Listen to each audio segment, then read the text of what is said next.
माता गौरी और भोलेनाथ के चरणों में मेरा प्रणाम। नमस्कार, भक्ति भजन चैनल में आपका स्वागत है। आज मंगलवार 4 जुलाई को सावन माह के पहले दिन पहला मंगला गौरी व्रत रखा जाएगा। मंगला गौरी व्रत को कुंवारी कन्याएं और विवाहित महिलाएं दोनों ही कर सकती हैं। इस व्रत को करने से वैवाहिक जीवन सुखमय होता है और शीघ्र ही विवाह के योग्य बनते हैं। मंगला गौरी व्रत का महत्व। मंगला गौरी का व्रत सावन में पड़ने वाले प्रत्येक मंगलवार के दिन किया जाता है। यह देवी पार्वती को समर्पित व्रत है, जिसमें मां पार्वती के स्वरूप मां मंगला गौरी की पूजा की जाती है। मंगला गौरी का व्रत करने से पति की आयु लंबी होती है। वहीं संतान सुख की प्राप्ति के लिए निसंतान स्त्रियां भी इस व्रत को करती हैं। मान्यता है कि यदि कुंवारी कन्या मंगला गौरी का व्रत करती हैं तो विवाह में आ रही बाधाएं दूर हो जाती हैं। मंगला गौरी के व्रत से मां अपने भक्तों की सभी मनोकामनाएं पूरी करती हैं और उनकी झोली खुशियों से भर देती हैं। लेकिन मंगला गौरी व्रत को लेकर कुछ नियम बताए गए हैं, जिनका पालन करना जरूरी होता है। इन नियमों का पालन करते हुए मंगला गौरी व्रत करने से श्रेष्ठ फलों की प्राप्ति होती है। मंगला गौरी व्रत के जरूरी नियम। मंगला गौरी व्रत के दिन क्रोध न करें और किसी को अपशब्द भी न कहें। व्रत के दौरान साफ सफाई और शुद्धता का विशेष ध्यान रखें। आप हर साल सावन माह में इस व्रत को कर सकते हैं, लेकिन अगर आप इस व्रत को किसी कारण छोड़ना चाहते हैं तो सावन के महीने के अंतिम मंगलवार को इस व्रत का उद्यापन जरूर करें। उद्यापन के बिना व्रत पूर्ण नहीं होता। इस बात का भी ध्यान रखें कि उद्यापन कम से कम 5 मंगला गौरी व्रत रखने के बाद ही करें। मंगला गौरी पूजन विधि। श्रावण मास के मंगलवार के दिन ब्रह्म मुहूर्त में जल्दी उठें। नित्य कर्मों से निर्वृत्त होकर साफ सुथरे धुले हुए अथवा नए वस्त्र धारण करें। मां मंगला गौरी पार्वती जी का एक चित्र अथवा प्रतिमा लें। फिर निम्न मंत्रों के साथ व्रत करने का संकल्प लें। मैं अपने पति, पुत्र, पौत्रों, उनके सौभाग्य वृद्धि एवं मंगल गौरी की कृपा प्राप्ति के लिए इस व्रत को करने का संकल्प लेती हूँ। तत्पश्चात मंगला गौरी के चित्र या प्रतिमा को एक चौकी पर सफ़ेद फिर लाल वस्त्र बिछाकर स्थापित किया जाता है। प्रतिमा के सामने एक घी का दीपक आटे से बनाया हुआ जलाएं। दीपक ऐसा हो जिसमें 16 बातियां लगाई जा सके। माता की पूजा के पश्चात उनको सभी वस्तुएं 16 की संख्या में होनी चाहिए।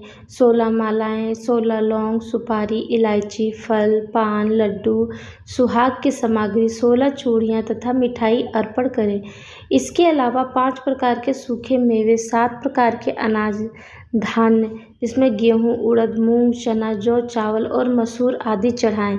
पूजन के बाद मंगला गौरी की कथा सुनी जाती है। इस व्रत में एक ही समय अन्न ग्रहण करके पूरे दिन मां पार्वती की आराधना की जाती है। शिव प्रिया पार्वती को प्रसन्न करने वाला यह सरल व्रत करने वालों को अखंड सुहाग तथा पुत्र प्राप्ति का सुख मिलता है। मंगला गौरी की कथा। पौराणिक कथा के अनुसार एक समय की बात है, एक शहर में धर्मपाल नाम का एक व्यापारी रहता था। उसकी पत्नी काफ़ी खूबसूरत थी और उसके पास काफ़ी संपत्ति थी, लेकिन उनके कोई संतान नहीं होने के कारण वे काफ़ी दुखी रहा करते थे। ईश्वर की कृपा से उनको एक पुत्र की प्राप्ति हुई, लेकिन वह अल्पायु था।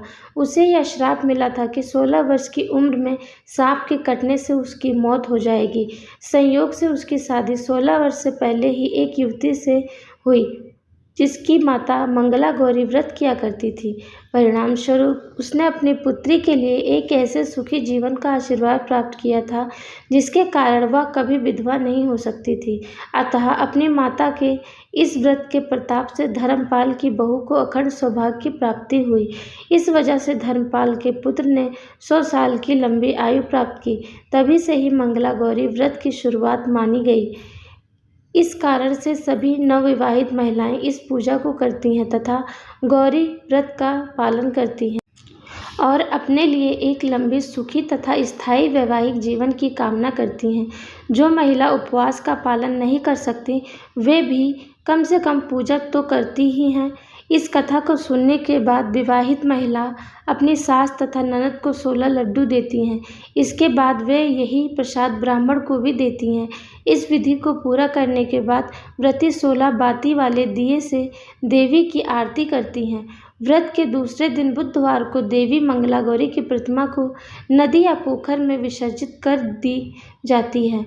अंत में माँ गौरी के सामने हाथ जोड़कर अपने समस्त अपराधों के लिए एवं पूजा में हुई भूल चूक के लिए क्षमा मांगना चाहिए। इस व्रत और पूजा को परिवार की खुशी के लिए लगातार 5 वर्ष तक किया जाता है। अतः शास्त्रों के अनुसार यह मंगलवार व्रत नियमों के अनुसार करने से प्रत्येक मनुष्य के वैवाहिक सुख में बढ़ोतरी होकर पुत्र पौत्रादिक भी अपना जीवन सुखपूर्वक गुजारते हैं। इस व्रत की ऐसी ही महिमा है। बोलो माता गौरी की जय, भोलेनाथ बाबा की जय। कथा सुनने वाले, हुंकारा भरने वाले सब पर अपनी कृपा करना भोलेनाथ। जय माता मंगला गौरी की।